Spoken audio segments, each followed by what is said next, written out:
Hello, Casey Wilson, owner of Roseville Strength and Conditioning and one of your co-hosts of the Do or Do Not podcast. And this is Brad Erie, and I can't be sexual today. Just letting you know. You're such a jackass. I just got done chastising him about not being able to use some of the clips because of his sexual innuendo in the last one. You made it so easy. So easy. Some of us try to keep it professional. I'll behave. This is the behaved version. All right. So as usual, we're going to be talking a little fitness and Star Wars, and specifically AHSOKA Episode 6. Yes, AHSOKA Episode 6. It was legit. So much stuff can happen. Anyway. But we're going to talk a little bit about fitness first. So everybody has different fitness things. There's so much in the fitness arena out there. So I like to touch a little bit of all of it. I like to be a Renaissance man when it comes to fitness. I don't like to alienate anything except if you prance. I'm not going to be down with that. You know, jazzercise, that's all right for old people. Zumba. What I do on my weekends, all right. Yeah, is none of your concern. But in general, I'm a big fan of anything that has to do with cardiovascular training, weight training, a combination of those two things, movement-based exercises, mobility. And one of the things that I picked up and started doing in 2018 was the Spartan race. And so in 2018, my first Spartan race, I led a team through it. I just said, hey, if I'm going to do it, somebody said, why don't you do a team through it? Because other people wanted to do it. Might as well make money, bro. So I said, all right, let's do it. And my first Spartan race, I led a team through it, never done one. I mean, I watched videos. I practiced on monkey bars. I had good grips. I developed very good grip strength because of Spartan race training. And ever since then, I've led a team except for that stupid scamdemic that we had back in 2020. Oh, here, old man raving at the clouds. No, in 2020, I did not lead a team. Obviously, Spartan race was shut down. All major activities were. But every year I have led a team through the Spartan race. So this year is no different. In December in Sacramento, I think it's called the NorCal race, not Sacramento, but it'll be out by Rancho Seco, out more in like Galt area. It'll be a new site. Exciting. It's always fun to race someplace new. I'll be leading a team for the Sunday sprint. I'll be also running the Saturday super, but I'll be doing that just in the age group category myself. But I'll be leading a team, and my team's name is Team No Mercy, as in the Cobra Kai. Strike first. Strike hard. No mercy. There you go. And so Brad has done one race, and he's going to do this one this year too. So yes, sir. A sprint is a 5K, and a 5K is not that far. You got about 3.1 miles, but Spartan adds extra into it. So it's just say 3.5, 3.6 miles total. With the open race, there's rules and standards, but people don't follow them super closely. I believe in following them closely. If there's a penalty loop and you fail an exercise, do it. If there's burpees, you do the burpees. But with that being said, a lot of people don't. But it's more of a go out there and accomplish the goal of getting from the start line to the finish line, try to do all the obstacles and have fun doing it. And also we spend 2 months training up before the race to get ready with Spartan specific training. That starts October 7th. So the race is December 10th and we start training on October 7th. And we do 2 times a week for most weeks. There's some holiday stuff in there that will be mixed in, but usually 15, 16 Spartan specific training sessions, everything from grip strength. We'll do a lot of trail running because you're going to be out running a 5K, and it's not going to be on a track. It's going to be out on a trail. There won't be big steep inclines or anything for this race because it's going to be out in a flatter area. Thank God. Yeah. So it'll be a faster course, but there'll be stuff like spear throw. I don't know. I haven't ever seen, but they now have a laser guided pistol, but I don't think they'll probably, I don't know, maybe. There's a lot of new stuff that they come up with every year. And since we did a stadium race last year, the San Francisco Stadium race for Team No Mercy, we haven't actually went out on a course because Sacramento's been delayed multiple times. So the team race has been delayed multiple times. So anyway, you get fun stuff like this is my medal from 2019. This is my 2 times trifecta. So I did 6 races. I did a sprint, a super, and a beast twice in that year. So I got a big medal. It says ×2. There's guys. Yeah, but there's guys that have like medals that are like 36-time, trifecta and stuff. So I got a 2-time trifecta. It was a good year, and I was planning on doing another double trifecta in 2020, and we know what happened in 2020. There were no races. So this year I got one trifecta set up. So I'll be running the November 4th Beast in San Luis Obispo. You let me know when you have the 42 trifecta medal. Yeah. Then you'll earn my respect. I will never do that. I don't even know how many I'm going to run. I want you to see you out there when you're 87 trying to get that last one in. I don't think I'll be out there when I'm 87. Come on. Hey, I'm 50. Quitter attitude right there. But I don't know if I'll be out there at 87. Who knows? You never know. Maybe I'll shoot some steroids in and when I'm 80 and start bulking back up again. The big thing is when you're doing Spartan race, you got to prepare for it. You don't want to just go out there blind. And we see people go out there on the course, and we hear conversations people are having like, I didn't know it was going to be this hard. This is crazy. These things are scary. And it's like, do a little research, even if you're not doing a team on Team No Mercy, which you should do, and join us if you're in the Sacramento area.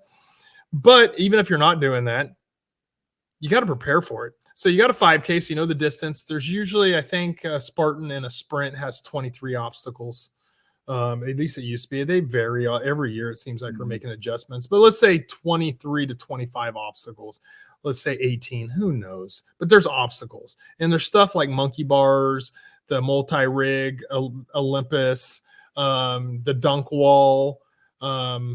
There's, you have to go underneath water, and then there's a spear throw. We practice that, and in group training, we prepare for that. We usually have 1 or 2 times where we go to my house and throw. I have a couple spears, and we practice throwing them at like archery targets, and trying to get good at the technique of doing those. Well, I'm glad you stopped having us aim at your kids, because that was a typical first couple things. They got to be fast. They got to be agile. Yeah, keep your kids. The world is rough. You got to be quick, else you're going to get head on a swivel, son. Head on a swivel. That's right. So it's a lot of fun, and we have a lot of fun doing it. So if you're in the Rockland, Roseville, Placer County area, or even Sacramento area, and you really want to do a Spartan race, but you don't know what it takes, or you don't know some of the stuff you have to do, we start October 7th. It'll be a Saturday morning. We're going to go for a run. We'll work on some grip strength stuff. And then we'll also be having Wednesday nights at 7 p.m. We'll be having class. And those will be more indoors, and we'll be practicing carrying awkward objects. Cardiovascular type training by doing a lot of movement-based exercises, a lot of grip strength. The thing about Spartan races, you have to have good grip strength. And so we do a lot of grip strength. That's what we'll do a grip strength circuit. Yeah. So we put a lot of effort into that. So it's a lot of fun. Everybody really enjoys it. It's a 2-month process of getting there. You don't have to show up for everyone, but you're basically the steps you got to take. You got to sign up for that race. Then when you sign up for that race, then there's an area for you to go and join a team, and you're going to join Team No Mercy. Once you do that, you're going to make sure and contact me. If you have any questions, you can always contact me on Roseville Strength and Conditioning website, rosevillesc.com, or Instagram, Roseville Strength and Conditioning. You can direct message me with any questions. And then you will have to, it'll be down here. You will have to sign up with me. And so for the 2 months of training, it's about 15. I think I have it gauged at about 16, maybe 17. I might throw an extra one in there, depending on how everything's going. Depending on your mood, if you're mad. Yeah, depending on how everybody's showing up or not. But we'll be doing that many training sessions. It usually roughly comes out to about $15 to $17 a workout. And so it's $250. And then you also will get a shirt, and they're athletic shirts. They're not cotton shirts. They're not regular t-shirts. They're an athletic shirt, and it'll have our logo, which is the Cobra Kai logo on it, and it says Team No Mercy on the back. Usually I have sponsors. If anybody wants to sponsor, reach out to. I usually will only take 4 sponsors besides myself, because I'll have my logo on the back too. It's $100 for each sponsorship this year. Can the podcast sponsor ourselves? Are you going to pay for it? You're the one who's getting all the money. It's $100. Wow, that's big time money. I know. But hey, if you want to do the Do or Do Not podcast right underneath the Roseville Strength and Conditioning logo, I'll take it. Well, the best part of joining the team is that you get to see me live struggle and watch Casey make me cry in person. I mean, you can't put a price on that. Yeah, it's the only time, because as a trainer, I'll demonstrate exercises for clients and teach them technique and stuff, but I don't work out with clients. The only time throughout the year, unless your Brad won one of my contests and chose to train with me one day. Big mistake. Yeah. So, but so he was allowed to train with me once, but mostly the only time I ever work out with clients is when we're doing Spartan training. Yep. So I'm out there running with you, preparing with you. I will already be preparing for a much longer, harder race, a half marathon Spartan race, which is a beast. That'll be in November.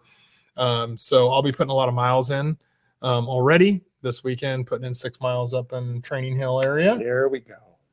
You know, what are you doing this weekend? Hey, last night I ran 7 miles. That's what I like to hear. Slowly getting into it. Wait. So you did group training last night. I did. And then what did you do? You ran laps in here, or did you go out on the road? I ran 7 miles yesterday morning. Nice. Then I went to group class. And then I stayed group later. Class was not easy. No, and I struggled. What was group class last night? It was an obstacle course. Yes, I set up an obstacle course. Which is one of my favorite things that we do. Yeah. Literally, it was one of my favorite things. But I was struggling, and then I stayed afterward, and then I did a little bit more working on my grip strength. Brad's working it because with his shoulders, he needs all the grip strength. I need all the grip strength. And that leads me to the final point. And you really got to make this known, especially on the socials. The best thing about joining Casey in the group is not the working on experience. It's the fact that when you do the race, Casey will always be there to help you if you can't do it. Like, he will always finish last in the group because he will make sure everyone gets through. We've had people, how old, do this race and out of shape? The oldest was 61, but he was in shape. Yeah. Brian was in shape. He did the very first one with us, but like you've had different people Cindy, at different health. Cindy was 58 or 59 when she did it last time. 58? 58, I think. So she's doing it.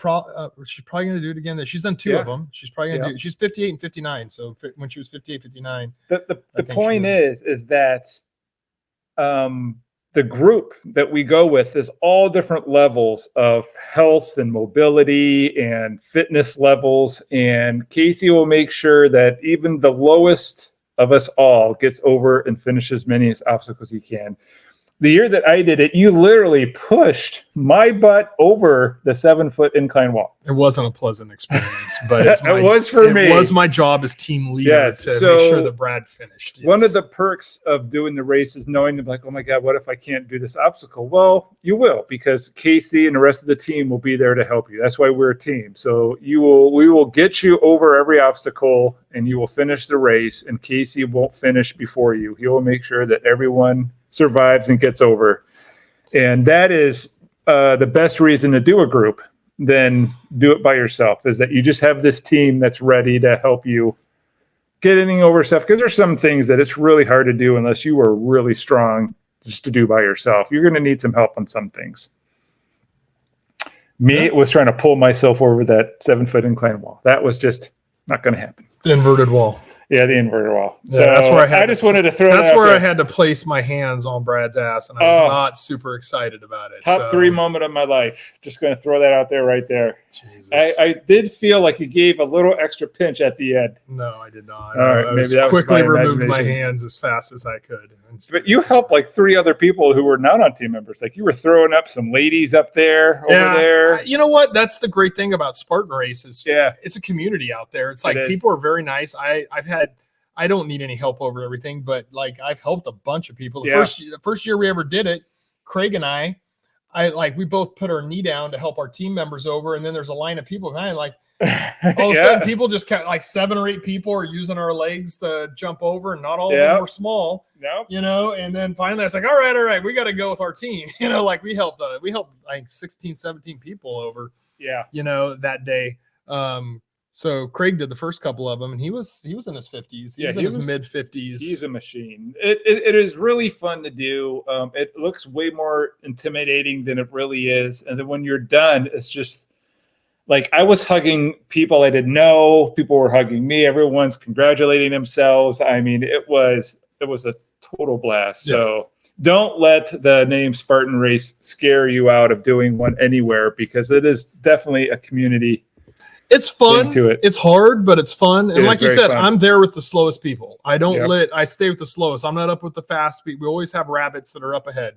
I'm with the turtles in the back, because I've done the races on my own. Like if you were to look at my record on the Spartan site, there's a lot of slow times, but usually that's because I'm helping other people. I'm not doing it myself. Yep. So that's the fun part of it too, is helping somebody like start a goal, like Brad when he started, or like I remember Craig the first year. Yeah. We were doing dead hangs. So we always start off, one of the tests we do at the very first meeting is we'll do dead hangs, and you get a time, and I write everybody's time down.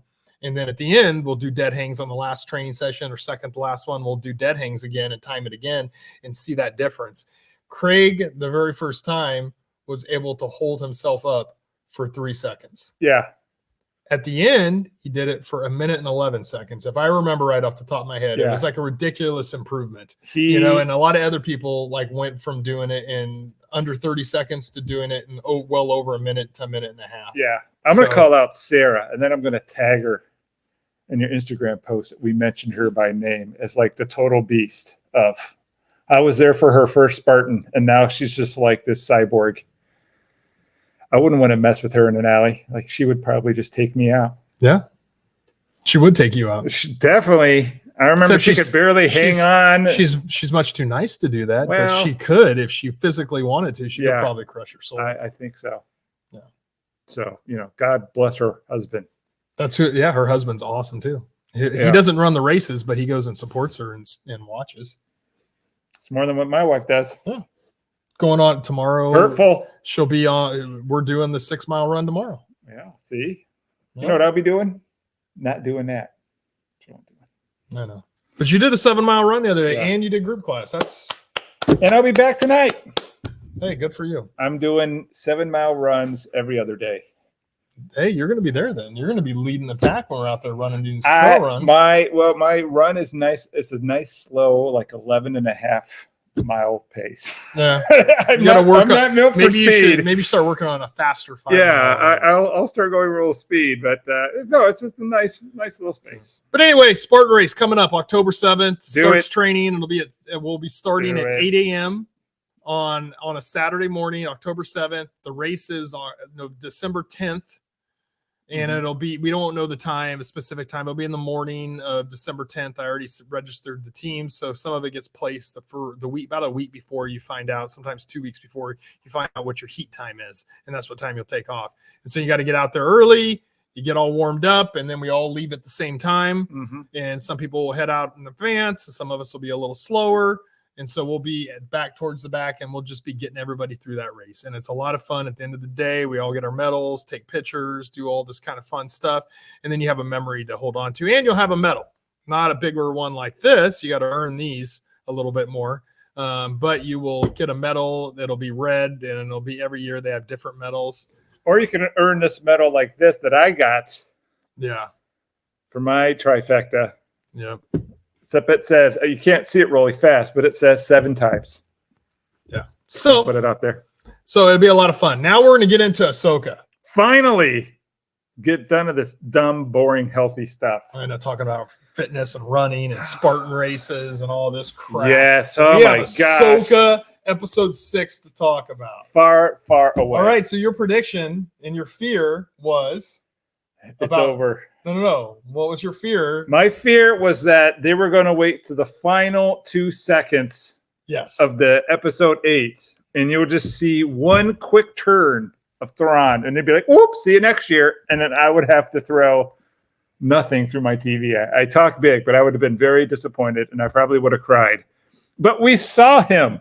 We saw him on this episode. And you started to get character development. If you don't know Thrawn, cold, cool, calculating, does not get emotional. Oh my gosh! You turned the power off on your. I used the Force. Yeah, I was like, I just said. Funny how we talked about Thrawn, and then he knows. He put Islamari up everywhere and stopped the Force. Anyway, I hope we see that.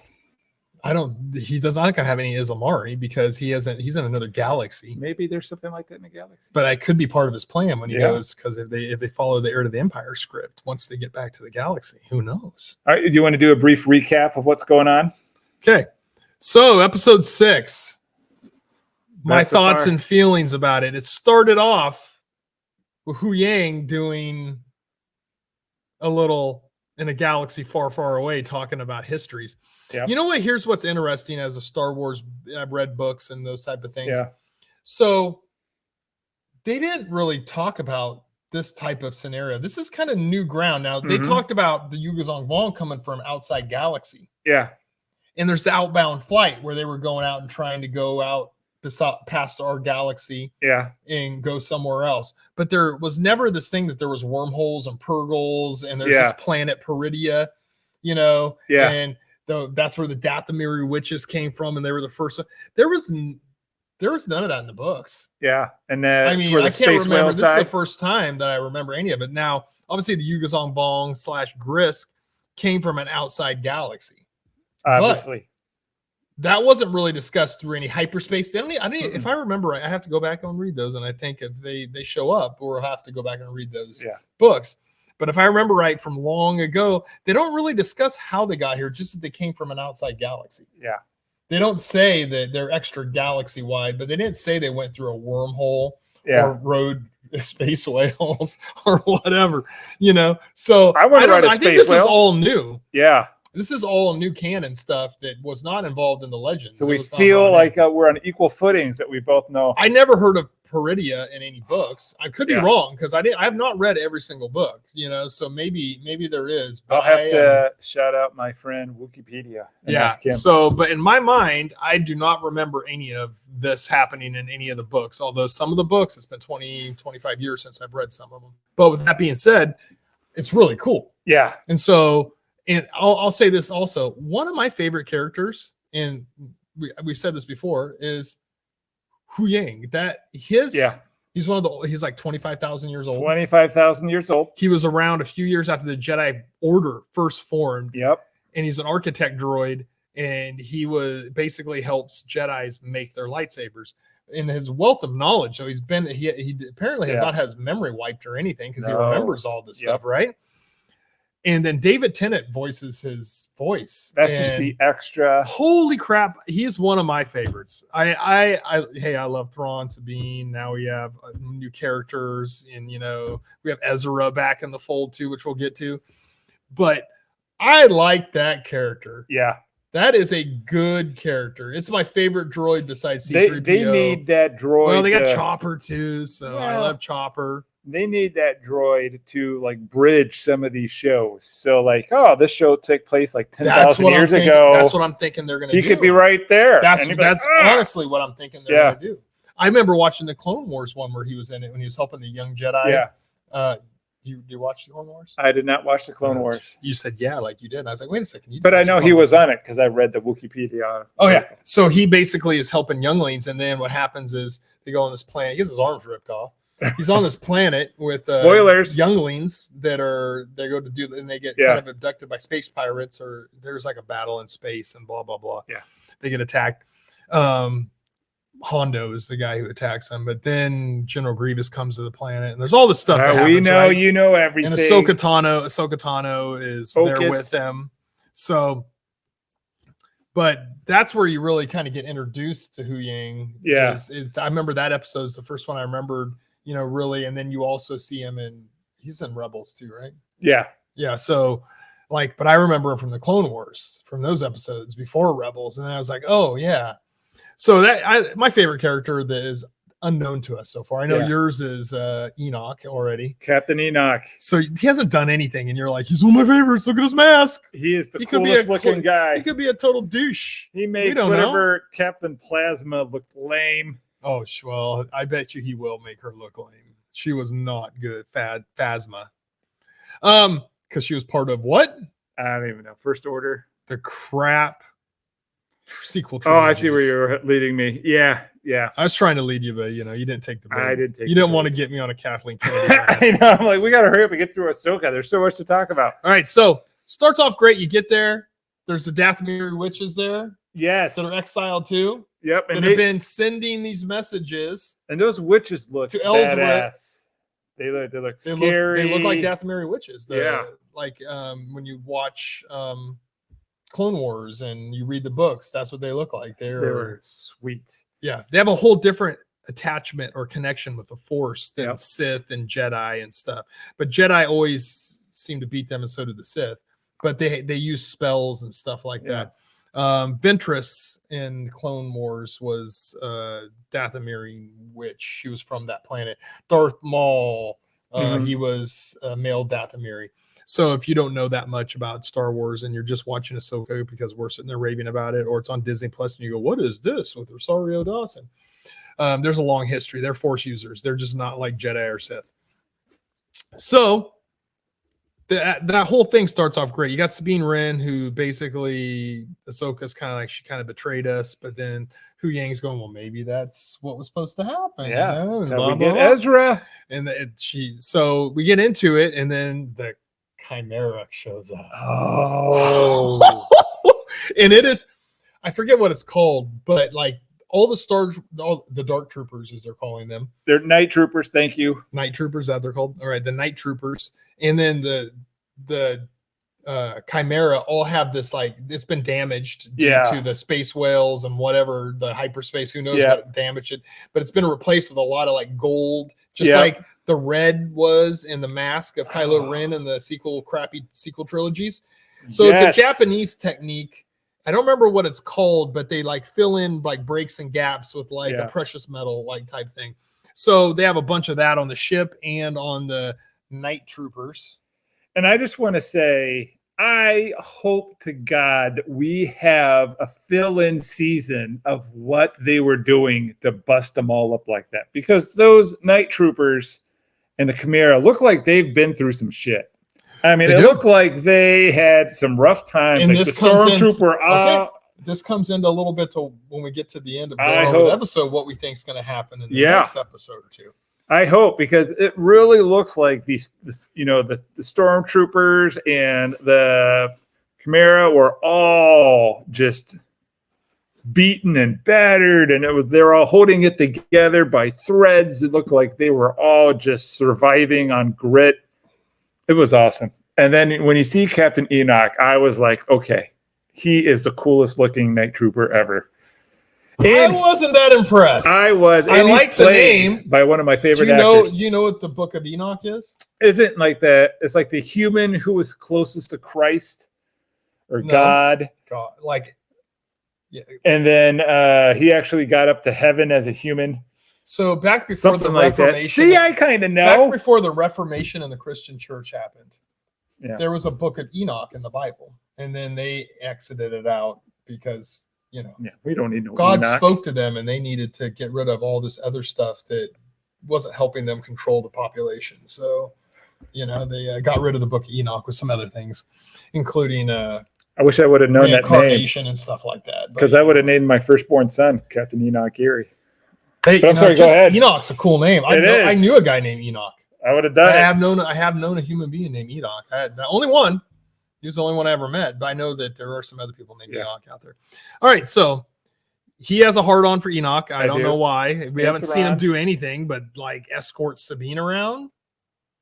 He hasn't done shit. He has a fucking stupid-looking mask on his face. Stupid-looking mask. That mask is badass. No, I just don't. Okay. I don't see it yet, but he could be a badass. I'm not. If he's Thrawn's right-hand man, you do not get to be Thrawn's right-hand man unless you are legit. So, hey, I assume he's a badass. He's got to be. Got to be. So anyway, we get our Chimera Thrawn. gets there, and then Grand Admiral Thrawn comes in. So here's my only problem. I love the actor. He's great. Uh-huh. All right. So this is what Thrawn looked like. For the audience who are only listening, Casey is trying to flex his. This his is what pythons. Thrawn looked like in Rebels and was described looking like in Legends. This is what Thrawn looks like now. I am touching Brad if you are not watching this, because Brad is a much skinnier, more frail looking version. I am. But you know what? The guy who's playing Thrawn is like, what, in the 70s? He's no young chicken. He's no young guy, no. And they're like the voice and the attitude is all that matters. It is, but I would like to see a more fit, muscular Thrawn, because he is portrayed as a warrior, one of the biggest geniuses of warfare and of human psychology, and he analyzes artwork. Look, he is amazing. But I'm not Mickelson gonna walks out. He's complain. got a belly. Yeah, I mean, Skinny what are you going to little do? arms, skinny little legs with the stupid pants that stick out. So the visual You're trapped appearance in another galaxy for all this time. You're just going to sit around that and must eat. be what happened. I He mean, that's all you're couldn't gonna do any do. push-ups or pull-ups No, or anything. I mean, That was my only thing. Stuff for you. Everything else, because he did the voice of Thrawn in Rebels, he has everything else dialed in. That is Thrawn. The attitude. I don't like his hair. I like the hair, like all the way like Pat Riley looking. Yeah. You know, I think. But hey, it's a physical appearance thing. He is Thrawn. Yeah. You know, he is that calculating. If you saw, you know, like everything he does is calculating, very lax, no emotion. There's no emotion in this. You know, he's looking to win. He's looking to get back. He's doing whatever it takes to win. He doesn't care about the pomp, the circumstance, all that. He likes order, and he likes, you know, that structured type thing, and he likes to fucking win. Probably should send that word. Well, you know, it's already explicit. I'm trying not to cuss. But, you know, like, I'm sorry, that's what human beings do. You say some foul words. He wants to win. Yeah. That's the bottom line. He wants the lead, and he wants to win, and he wants the Empire to get back on top. That's what his goal is. And so his goal right now is to get back to the galaxy and win and defeat to start a new First Order. Oh my gosh, we did it. Here's what I'm hoping. All right, let's hear it. I'm hoping they don't dive into the sequel trilogy bullshit too soon. I hope they make this kind of separate, and then towards the end, like when they do the movie, towards the end, you start having these hints towards the sequel trilogy, because that's canon, unfortunately. They're going to introduce Snoke, be like, oh, we got this new... You know, Thrawn new did do cloning chamber to thing. make a Force user, and we're going to name him Snoke. I get it.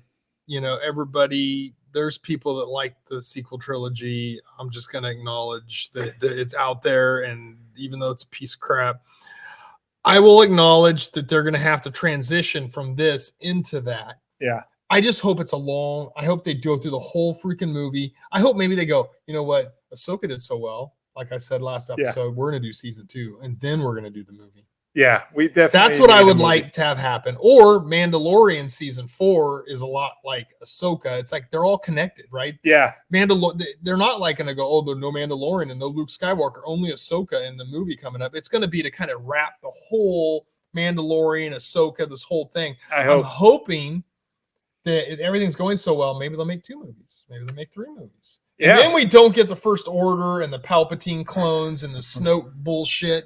We don't get that until later. You know what I mean? That's what I'm hoping. But with that being said, I don't know. I just want to add on too about this episode. I really love, what's his name? Balon? Balon Skull. Yeah. Balin, not Balon. Balin. Look, I'm old. I'm older than you by like 4 months. Okay. And that 4 months makes a big difference. Yeah. 5, 6 months. You do forget everything. I love his story of like, he's like, oh, he's totally on that witch's side. And then you kind of just secretly learned it. Oh, he has his own thing. And he's seeing some type of power there. And I'm like, oh, okay. So he's really not on Thrawn's side. He's kind of on his own side. And I'm really curious of like what his ultimate motives are, of like what power does he think? I know he wants to break the cycle of, you know, the Jedi, Sith, blah, blah, blah. Going back and forth, who's winning what war. Like, I'm going to, you know, break the spokes of the wheel. Jumped ahead, though. But still, where is this going to go? Tell me where you think it's going to go. That's what the end of the conversation. Right now, we're breaking down step by step. We're on Thrawn. He looks like a scrawny bitch, but he's still Thrawn. I love you, Thrawn. I love Thrawn. Thrawn is my favorite non-force using character in all the Star Wars universe. Bottom line. I agree. I mean, I've read all of the books. I mean, he passed. Timothy Zahn. Thank you. Thank you.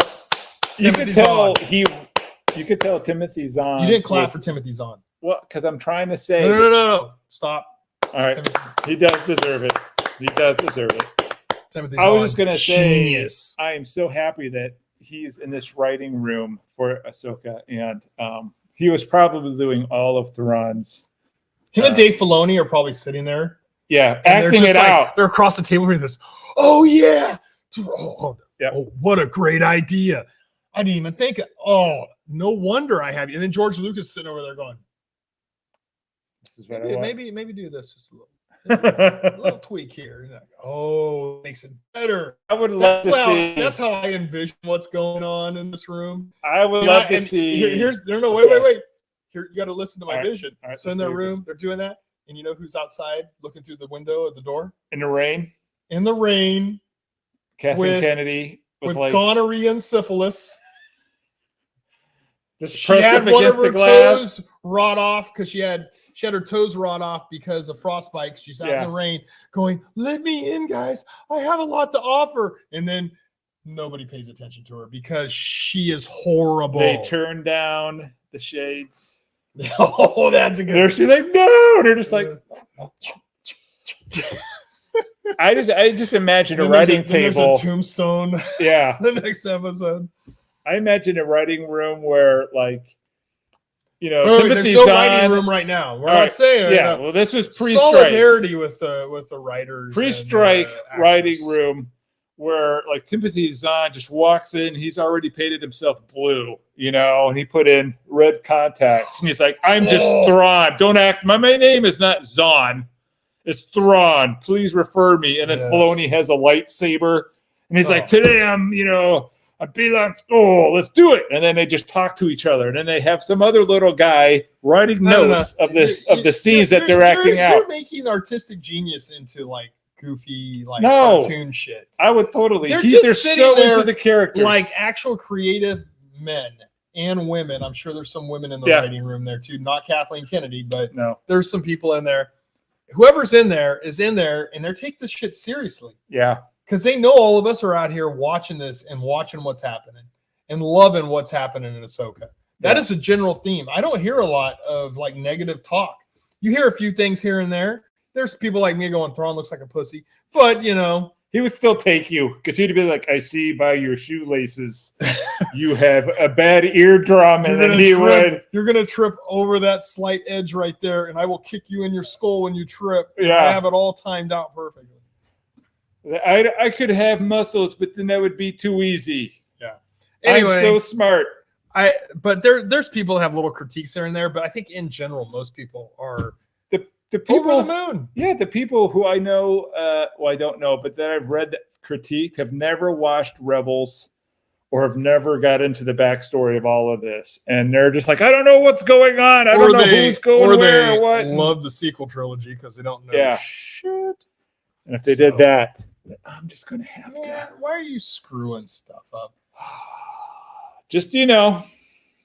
Hey, just going to keep this here. That's my lightsaber. Yeah. So after this is over, I'm going to take it and beat him. He's going to beat me with it. Because he touched my lightsaber. But with that being said, don't turn it off. Okay, I won't turn it on yet. We're doing a show. Look, I'm trying to give. Put it back. I'm trying to give the people. I'm trying to. I'm trying to drive people to. We're talking about artists. And we set this up. I try to evenly space everything out perfectly, so it all looks good. And then you just go grab stuff. Look, man. Why do you think I didn't grab it? I really want to tear your Dark Chewbacca out of the box and play with him, and I haven't, and it's been killing me because I want him to take out Jabba. It's not Dark Chewbacca. So I know, but I wasn't going to try to read that name. Chrysanthemum. Yeah, that's what he said. If I remember right, that's how they pronounce it. Chrysanthemum, black chrysanthemum or whatever. Anyway, let's try to stay on track here. All right. So we're at Thrawn. We get to meet Thrawn. Thrawn is a presence. Thrawn is the leader. He has the whole night troopers. The Chimera's jacked up, but all of them are jacked up because they've been in this galaxy, which doesn't seem to have the resources. At least Peridia doesn't have the resources.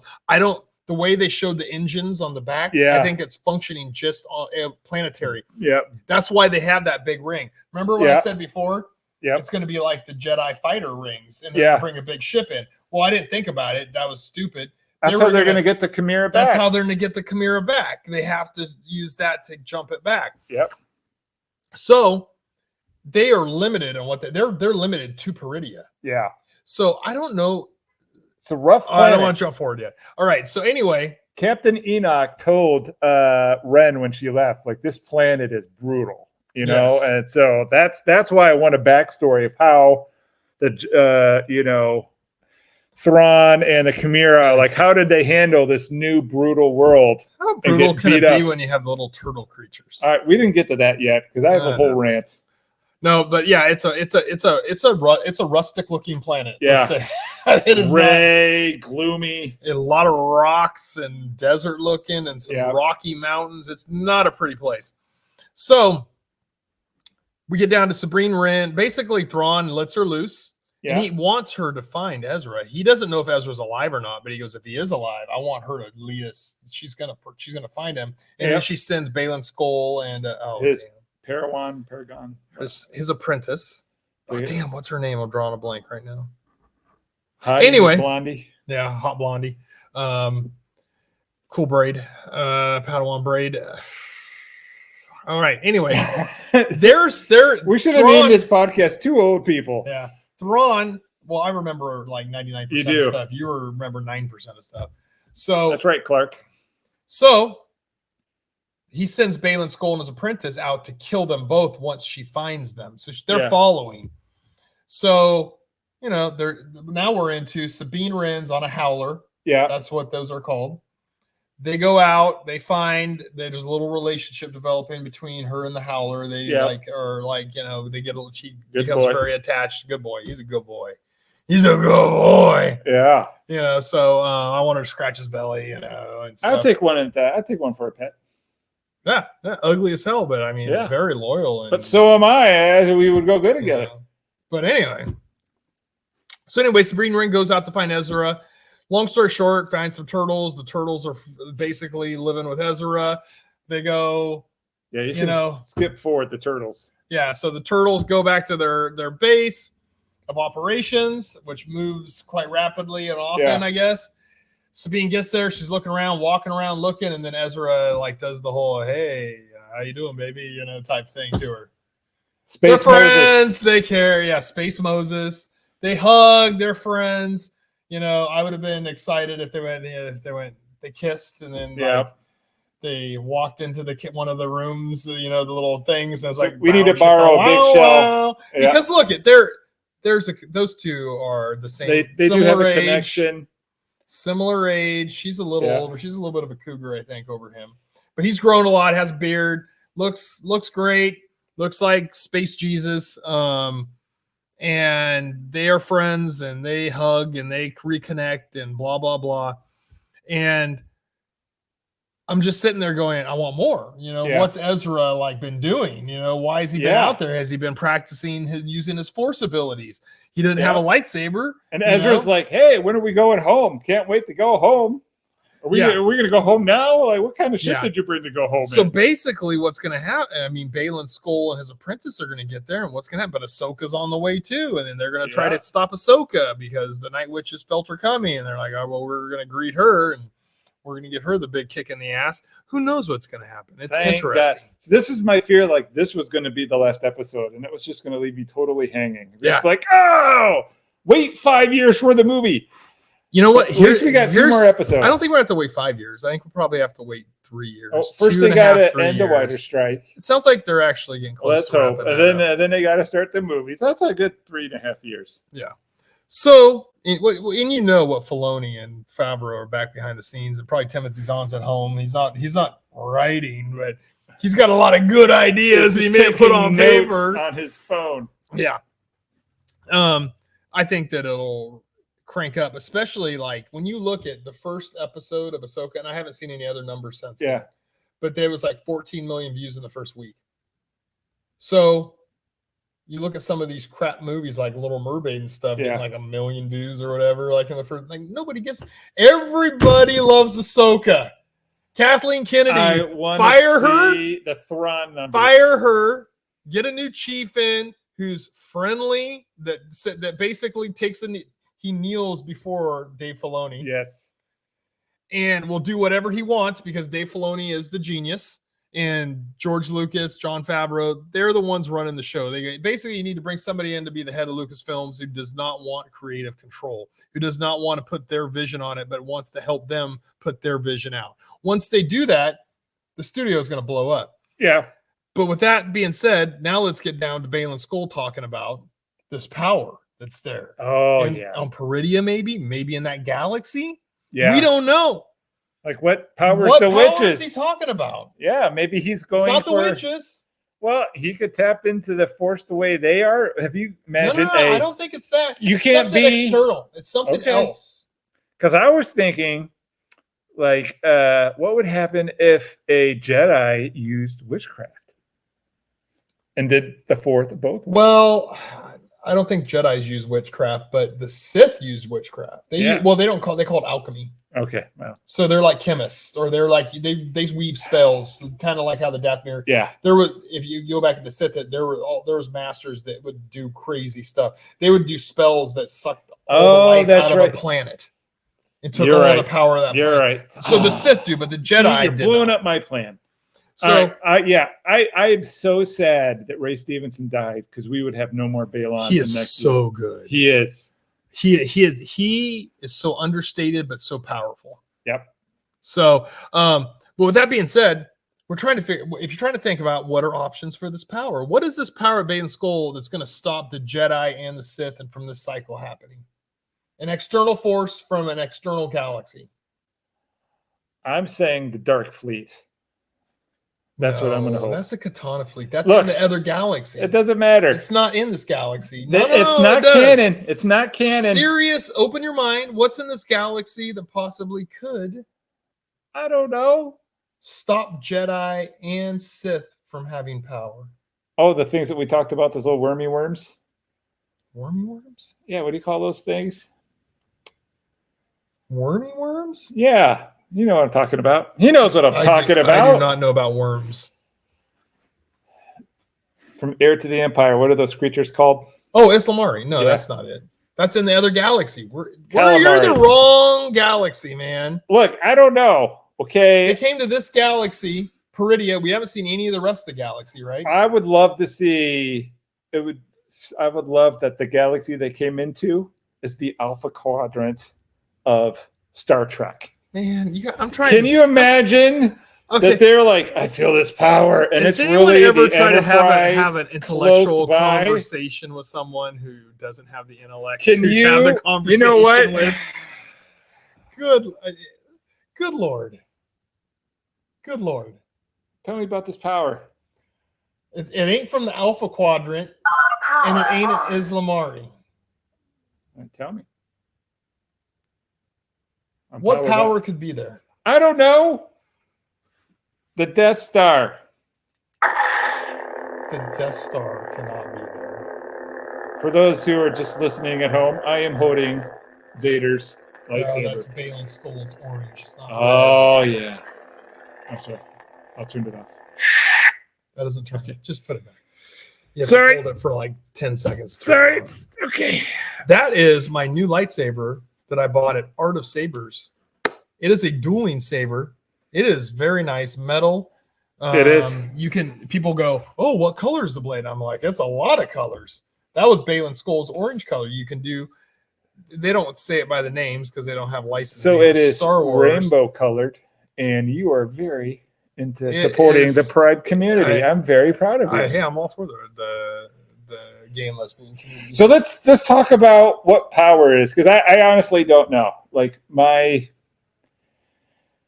obviously you don't, because you're talking about Star Trek. Yeah, I'm hoping here. So tell me the power, because I'm not going to guess it, because I don't know. I have a few feelings. All right, let's hear it. Number one, very easily, since Timothy Zahn is their writing, and we have a whole Legends thing going into it. It could be the Yuga Zongbong. Ooh, okay. Yeah, I like that. Here's what I think. And I could be completely wrong. Yeah. So right now we don't see anything, right? Yeah. We're just on Peridia. Yeah. And we're all focused on them. There's going to be a race now to jump back to the other galaxy. Yeah. Everybody's got to get on the ship, stow away, figure it out, get on the ship. Yeah. Everybody's got to go, right? That's what's going to happen in the next episode. It's the race to get the hell out there. Yeah. It could be the next 2 episodes, the race to get back to the galaxy. I don't know. But I'm thinking that what we're going to see is this is what my visual is. So think about this. All right. They make that jump back to the other galaxy, and then you see a fleet out there, the Yugazong Vong, out there sitting silently watching everything that's going on. Balin Skulls reached out to him, told him this is a galaxy that's ripe to be picked. Right. They're fighting amongst themselves. Oh, yes. You know what I mean? And who can defeat the Jedi and the Sith? The Yugazong Vong, which is a power that was talked about, because all this is new. Like all these stories of Peridia, and they used to tell us these stories. I never read any of this. Yeah. So maybe it is. Maybe the Wikipedia guy can go, hey, well, this comic book, I don't read comic books, Star Wars comic books. I've read a few, but in general, I don't. Maybe in comic books they have it. Yeah. Peridia and the Pearl Girls and stuff. But in all the novels that I've read, and I've read almost all of them. Now you're getting my hopes up. And so this is what if Dave Filoni is really into Legends and he wants to do this, the Grist or the Yugazong Vong are sitting there, or Balin Skull doesn't show up. Yeah. And then he's on the bridge and with the Yugazong Vong. And they're scary looking if you go by the descriptions. And they're getting ready to make their jump. Kind of like the Borg did to the Enterprise when Q zapped them across. That's one thought that I had. That is the best thought. All right. If the Dathomirian witches came from this galaxy, and they possessed the Force, and they jumped into this galaxy and went to Dathomir and settled it or whatever, maybe that's where the Jedi came from. Ooh. Maybe that's where the Force came from. Maybe that's where all the knowledge of the Force came from. The Sith, the Jedi. Now we know where it dawned, but maybe that idea, or maybe there's some power source there that will kill the Force. Oh my goodness! In the galaxy. I mean, like we're here on Earth, and there are people that have been shown to like be able to levitate. Yeah. Filoni, you need to hire this man.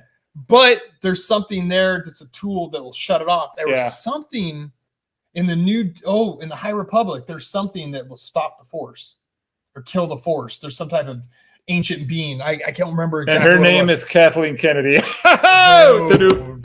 Boom. Okay. But there was something, it was like some type of creature that sucked the Force out of the Jedis and turned them into stone and stuff. Something along those lines that can kill the Force. And so there's no more Jedi out there and no more Sith. Yes. So when he's really talking about, like we want to stop this cycle. Yeah. So I don't think it's because he wants one or the other to win. That's not the feeling I get from him. I get that he wants to kill the Force or stop this ongoing battle between the Force and those things. And that there's legends of some people out there that are very not affected by the Force. Because the Yugazong Vong, although Luke could kill a bunch of them and the Force assisted them in fighting them. Yeah. Their armor and stuff was not as easily penetrable by a lightsaber and other things and used by the Force. It didn't affect them as much. It's been a long time since I read the books, but I remember that he did not like cut through them like he goes through stormtroopers. You know what I mean? Yeah. They're regular warriors, and their top warriors, they're like leaders, were real brutal. Oh my! And real tough to defeat. I hope that's the case. And I hope that they bring Luke Skywalker back in a movie of like we need all the help we can get. I think that the movie will, because he's there. Yeah, and he's willing. He's part of that. He's one of the people that are leading the fight against the Yugazong Vong. Yeah. I mean, he is one of the biggest leaders in all of Star Wars. So if you go along the Legends category, so that's my thing is they get to the end. You're worried about them showing Thrawn in the last few minutes. They make a jump back to our universe, and there's a fleet hanging there of this nasty looking organic ships and these warriors, and Balin Skull, who disappeared after battling with Ezra and them, or he finds them and doesn't kill them and goes, "You want to come with me?" Yeah. Something, we don't want to fight you and kill you. That's what Thrawn wants. That's not what we want. We have something bigger that we're going after. To me, like this whole series, it's just like it's picking up speed. It's the possibilities when you're watching it. I'm looking for what's the next thing because it's exciting. Yeah. So that's kind of like my feeling about it. The characters are great. The character development's been great. Yep. Sabine, AHSOKA, all of them. Ezra, we haven't really got to spend much time with him. You got 10 minutes. I gotta go. But he looks very at peace. He looks happy. He looks calm at peace. And Sabine found him, like I knew you would. Well, Sabine sacrificed some shit in probably a war in the other galaxy. Yep, sacrifice or whatever billions of people. whatever Balin's skull has planned. Yeah. You know, that's gonna stop the cycle of the Jedi and the Hope Sith. you're worth it, Ezra. So, but whatever's gonna happen is gonna be really fascinating. Yeah, and it's stuff. This is Star Wars. This is what we've all been wanting. This is great new stuff. This isn't rehashing the original sequel trilogy and calling it episode, you know. Yeah. Like instead of the 7, Death 8, Star, 9, we it's the have Star the Crusher Death killer. Planet. Yeah. It isn't a It's rehash. not a Death Star. This It's is a Star Killer. This is See the good new difference? stuff. There's characters. There's never been an Enoch in any of them. No. You know, Ellsworth, Joan, whatever her name, Ellsworth, the Dathomirian witch that brought him over. She's not a character. These are all new characters. Rebels, obviously, all the Rebels characters, you know, are being, you know, put in and stuff. But it's just, and he can go anywhere with this. He's anywhere, got a whole and wide open map. There's a wide open map, and there can be those holy crap moments coming in the next 2 episodes. We got 2 more episodes, and I guarantee you, the whole thing about Star Wars is always those holy crap moments. Yeah. That's why I'm saying there's got to be some. You see this fleet hanging in the background. They all jump, and when they jump, the flash shows the flash of them jumping. The hyperspace jump reflects off these ships over here that have just been sitting there cloaked and watching or something. You know, in the darkness, and all the lights of the ships come on or whatever, and it's time for the invasion of the Yugosong Vong into. He's planted a lot of seeds, like they've brought up through like the Mandalorian and all these other shows about how they're starting to clone and like bring people back from the dead. And we all know in Heir to the Empire, Thrawn used cloning. You know, because he needed a Force user, so he cloned that Dark Jedi. Oh my god! Like he could pick anywhere he wants to go, and I have faith. So they could literally pick up. So let's say they don't do the Yugosong Vong. Yeah.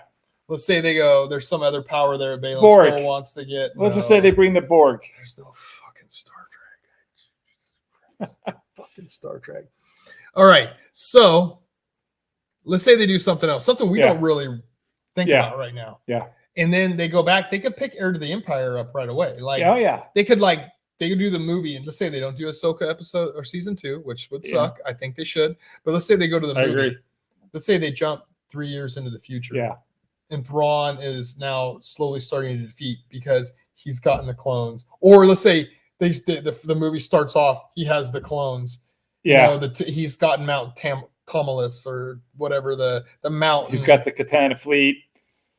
Oh yeah. You don't even have to do the Katana fleet. But let's say he jumps back in and he's got all the Imperial remnants back into the Imperial force. They've all combined back into organized. A force.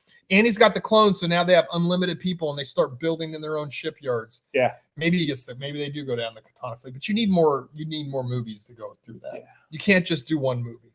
So if they're just planning on one movie to wrap everything up, you're going to have to do some time jumps. Yeah, if you do that. Well, but that's saying if they don't. I think the best scenario is let's say they take just bits and pieces from all these Legends books and like the Yugosong Vong. So here's what I was thinking. And hey, Dave, if you want to use this, if this is not what you're thinking, and you go, hey, that's not a bad idea. Thrawn jumps back. Oh yeah. He goes to the Imperial Remnants. He becomes in charge of them. Then the Yugosong Vong invade the galaxy. So, and I think in the Yugosong Vong thing, the New Republic, the Republic, and the remnant of the Empire form together into one big fighting force to fight the Yugosong Vong because they have to, because Yugosong will defeat them all. Much like the Federation and the other group that beat the Dominion. But go on, I'm following. Yeah. It all goes back. I mean, we're picture here, and we got like 5 minutes to go. I like how no more Star Trek. No more Star Trek. Shut up with the Star Trek. I like how we're going to make this fast. And we're an hour. Big picture. Big picture. Got it. Big picture. They're working together. All right. So Thrawn goes back. They pull them. They're about ready to really have a civil war, but the Yugosong Vong start picking off planets. Like, what is this? What's going on out here? Jesus Christ. So Yugosong Vong starts picking off planets. So then Thrawn and the New Republic have to come together to fight this menace. I don't remember Thrawn he was killed in Heir to the Empire before those books happened. Pelion was the person who spearheaded the alliance. His underling, remember Admiral Pelion? Yep. He's the one. that formed the alliance, that he was the main cog in that, if I remember right. It's been so long, but I think he was the main cog in developing that alliance between the Galactic Empire and the New Republic. Yeah. Right. So they formed together. Let's say Thrawn is the one.